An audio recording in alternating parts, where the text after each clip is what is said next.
Good morning, everybody. My hair is out of control. I think I'm going to put it up. How's it going? Welcome to Take Your Medicine. I am Tobi Blake. Billy, want to say hi? Hey, say hello. You can barely see her cute face. She's here. She's holding space with us. Thank you, Billy. Thank you for being here. I am a shamanic medicine person. I would call myself, I guess. I hate labels, but I am very passionate about sharing what I have learned through earth medicines and also sharing my experiences facilitating other people's medicine ceremonies. It's been a really beautiful path and a treacherous and difficult one as well. Let's go ahead and cross the chart off. We are on episode 61, Billy. Well over halfway there. Our goal was to do 100 episodes in 2024, but I'm still really proud of myself and of Billy for showing up and continuing to share our hearts with you. The other night, let's see, what night was it? A few nights ago, my kid's dad, Jake, called right as I was going to sleep and said that Jonah was in extreme stomach pain and that he was headed to the ER. And so I jumped in the car and headed that direction.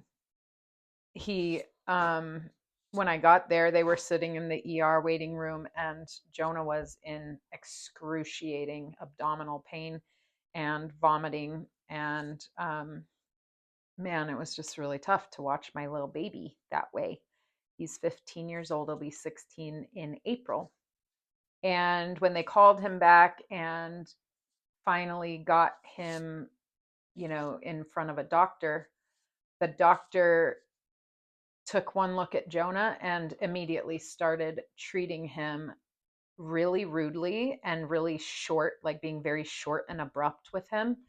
Totally heartless. I mean, my little baby boy was in extreme pain and he was being so kind. He was being patient. We waited way too long, for an emergency room to go into, and Jonah was patient and kind and sweet and grateful, even though he was just in absolutely excruciating pain.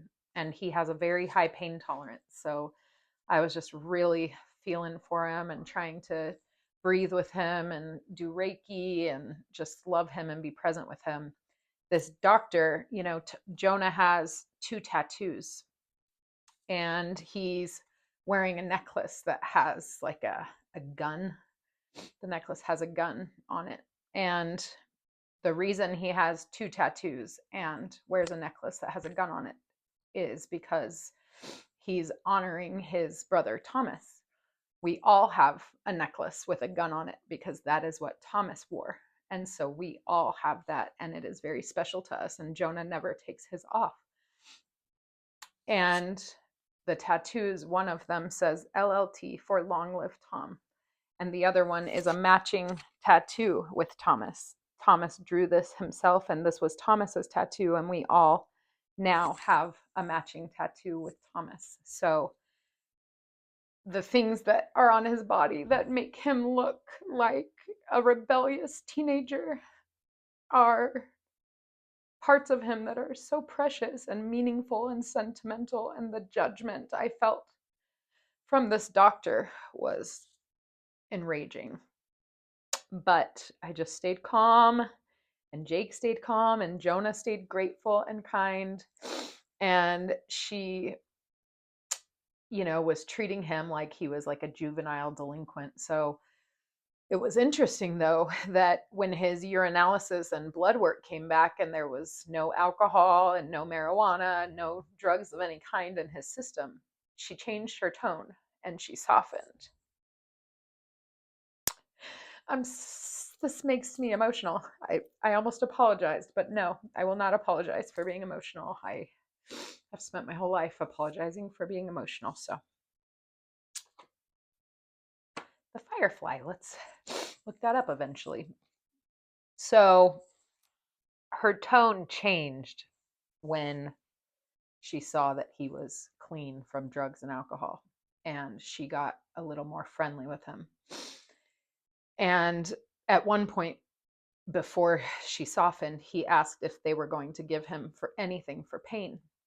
And she treated him like he was asking that as an addicted teenager. And the reason he was asking that is because he wanted to make sure they were not putting any pain medications in his IV, because he wanted to handle the pain himself and did not want to be medicated. So this has been a good lesson for me, a good reminder to love our babies, to love the youth, to, if Jonah's drug test came back positive, he needs more love, not less love. He needs less judgment and more love. And so as we go out in the world and we interact with teenagers, I would ask of you, as a mother of several teenagers, to smile at them, even if they look scary, to say hello to them, to thank them, to give them the benefit of the doubt, to not treat them like they're bad, because when we put that energy on them, it makes them feel like they are, and it can literally trigger them to want to do other things that aren't healthy. So we need to love our youth. We need to treat them with respect and kindness and love and gratitude and give them the benefit of the doubt. So I'm so grateful for Jonah and the amazing example he is to me of kindness and goodness and patience and love. He's such a strong kid, and he's been through so much in losing his best friend Thomas. And so I just am so thankful for who he is, and I wish that doctor all the love in the world, and I hope that she learns someday to hold space for teenagers and to not make them, all the teenagers that come through her ER, feel terrible about themselves. So anyway, I've also been really thinking about presence.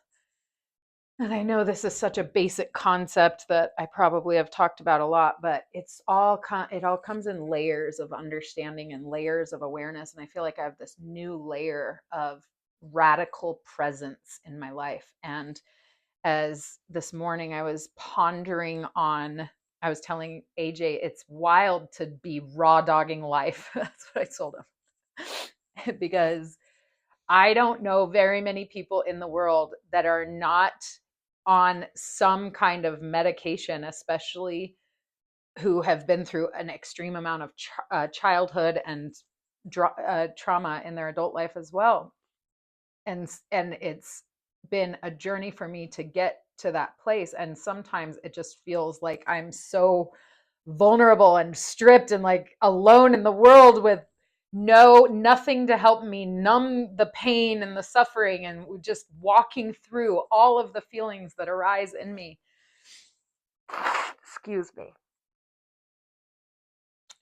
But I'm so grateful to be raw dog in life.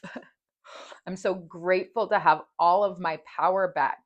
I have been on many, many medications throughout my life. Wellbutrin, Zoloft, Ambien, Adderall, many medications prescribed to me. And there is no judgment whatsoever for whatever journey you're on with medication and substances. This is a safe place to be wherever you are, whatever you are, in whatever space you're in. But for me, it was my goal to get all of my power back from pain, from sickness, from depression, from anxiety, and from all medications. And the final straw for that was cannabis. Cannabis has acted as what it told me it was training wheels to help me cope and to help me sleep and to help me get through the dark night of the soul. I had to really work with cannabis to receive a lot of information. The first time I ever flew through a portal was just with one little hit of a cannabis pin.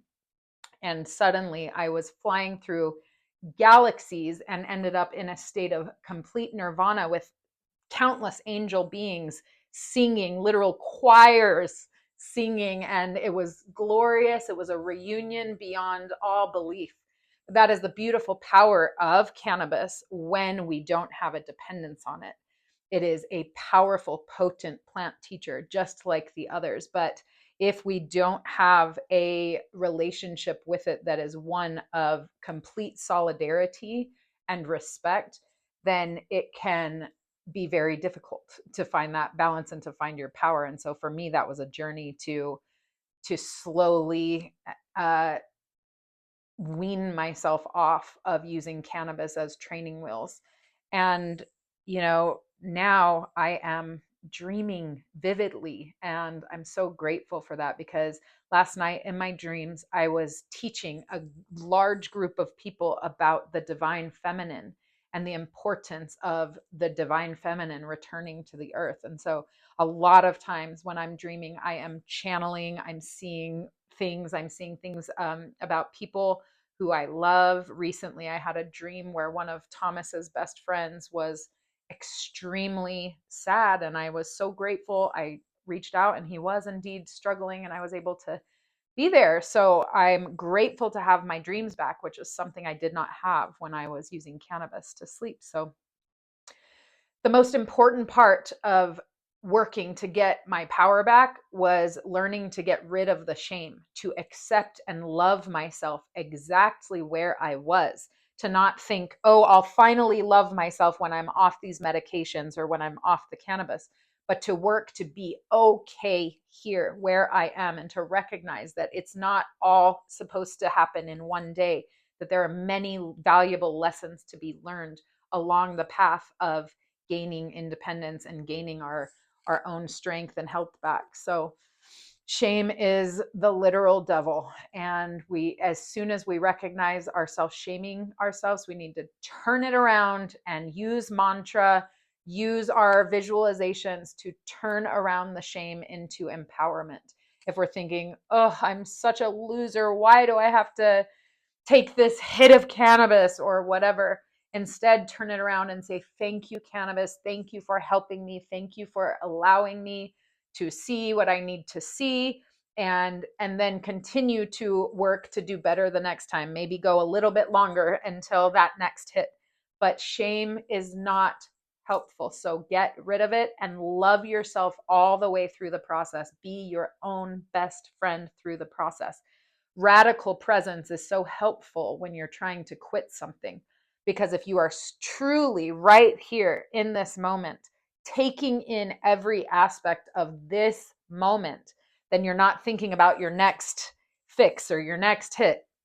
You're truly right here, and there's so much magic all around us in one present moment. And one present moment, this now moment, is truly all that really exists anyway. And so we rob ourselves when we escape this present moment with worries and shame and all of these things. So I've been working to practice a new level of radical presence where, if I'm driving, I'm feeling my hands on the steering wheel. I'm looking around. I'm feeling my butt and my back against the chair. I'm feeling the temperature on my skin. I'm breathing deeply. I'm looking around, and it is a miracle. It's a miracle that I'm in this contraption that can get me from point A to point B through gasoline or electricity. It's a miracle that I am in this body. What the fuck? Driving this contraption. To sit here and ponder on Billy. What a creature. She wags her tail when we start talking about her. She feels joy when she is seen. There's so much joy in the present moment, to just tune into the breath and to look around at every miracle. This sound bowl, a miracle. What the fuck? Made out of crystal. How cool. And the sounds it creates can literally heal us, Billy. There are miracles.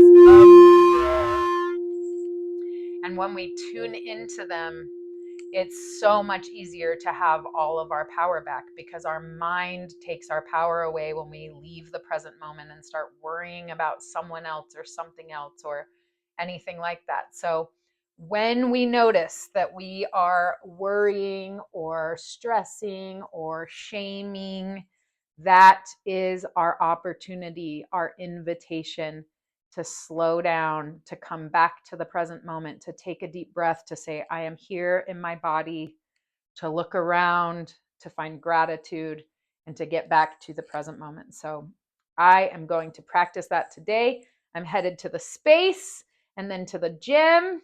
It's going to be a great day of raw dogging life, Billy. We got this. I am here for you all. I love you very much. And thanks for being here. Namaste.